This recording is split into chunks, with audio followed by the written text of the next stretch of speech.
আমরা এখন প্রমাণ করব 30 ডিগ্রি কোণের ত্রিকোণমিতিক অনুপাত। 30 ডিগ্রি কোণের ত্রিকোণমিতিক অনুপাত কীভাবে করা যায়। আমরা এবিসি একটা সমবাহু ত্রিভুজ অঙ্কন করছি। সমবাহু ত্রিভুজের 3টি কোণই 60 ডিগ্রি করে থাকে, এটা আমরা সবাই জানি। তার মানে এই বি কোণটা হচ্ছে 60 ডিগ্রি। এবিসি একটি সমবাহু ত্রিভুজ। এবিসি ত্রিভুজের এ বিন্দু থেকে বিসি বাহুর উপরে এডি লম্ব আঁকে। যখন আমি এটা লম্ব অঙ্কন করলাম, তার মানে এটা হচ্ছে 90 ডিগ্রি। তা এটা একটা সমকোণ ত্রিভুজ, এটা একটা সমকোণ ত্রিভুজ হয়ে গেল। তা এটা যদি 60 ডিগ্রি হয়, এটা যদি 90 ডিগ্রি হয়, তাহলে আমরা এটা অবশ্যই বলতে পারছি যে 30 ডিগ্রি। আমরা ধরে নিলাম যে এই সমবাহু ত্রিভুজটির প্রত্যেকটি বাহুর দৈর্ঘ্যই 2a, প্রত্যেকটা বাহুর দৈর্ঘ্যই 2a ধরলাম। তাহলে এ বি যদি 2a হয়, এসিও তাহলে 2a।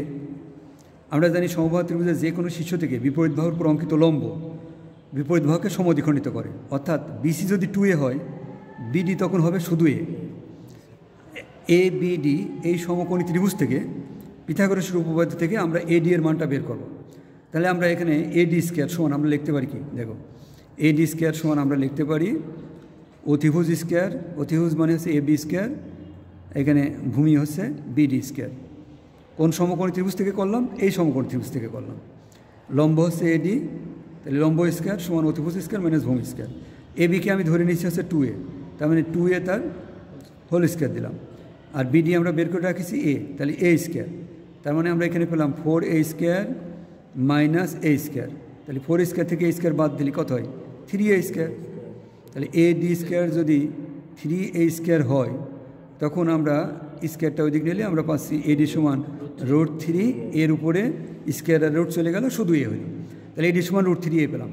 এবারে আমরা দেখো তো এই 30 ডিগ্রি কোণের সাপেক্ষে আমি যদি বলি সাইন 30 ডিগ্রি, এই 30 ডিগ্রি কোণের সাপেক্ষে এটা ভূমি, এটা লম্ব, এটা হচ্ছে অতিভুজ।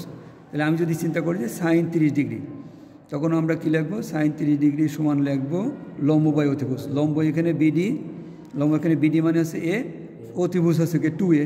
তো এ কেটে গেল, পেলাম হচ্ছে হাফ। দেখো cos 30 ডিগ্রি, cos 30 ডিগ্রি, তার মানে এই কোণের সাপেক্ষে আমি চিন্তা করছি। এই কোণের সাপেক্ষে cos 30 ডিগ্রি হলে কি ভূমি হচ্ছে এইটা। তাই ভূমি আমরা তো এডির মানটা বের করেছি, ভূমি এডি বের করেছি কত? √3a।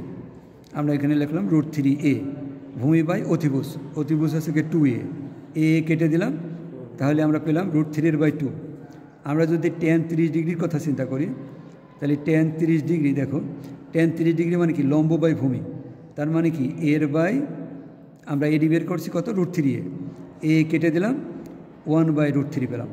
আমরা যদি এই তিনটা বের করতে পারি, আমরা সবাই জানি যে সাইন থিটার বিপরীত কসেস, তার মানে সাইন 30 ডিগ্রি সমান হাফ হলে কসেস 30 ডিগ্রি 2, cos 30 ডিগ্রি সমান √3/2 হলে sec 30 ডিগ্রি 2/√3, আবার tan 30 ডিগ্রি সমান 1/√3 হলে cot 30 ডিগ্রি সমান শুধু √3। এইবার আমরা আসি 60 ডিগ্রি কোণের ত্রিকোণমিতিক অনুপাত কীভাবে করা যায়। আমরা তো এই 30 ডিগ্রি কোণের ত্রিকোণমিতিক অনুপাত করলাম। 60 ডিগ্রি মানে তখন আমি এইটা চিন্তা করব, তাহলে সাইন 60 ডিগ্রি যদি করি, তাহলে লম্ব বাই অতিভুজ। দেখো সাইন 60 ডিগ্রি যদি আমরা করি, তাহলে লম্ব এখানে এডি, অতিভুজ হচ্ছে গিয়ে এবি। তো এডির মান হচ্ছে √3a, আর এবির মান হচ্ছে 2a। আমি যদি এ কেটে দিই, তাহলে হলো √3/2, সাইন 60 ডিগ্রি সমান √3/2।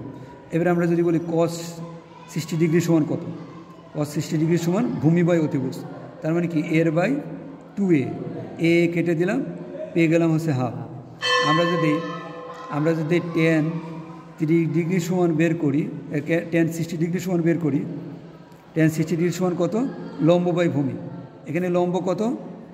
লম্ব হচ্ছে √3a, লম্ব হচ্ছে √3a, আর ভূমি কত? ভূমি হচ্ছে শুধু এ। তাহলে tan 60 ডিগ্রি সমান কত পেলাম? শুধু √3।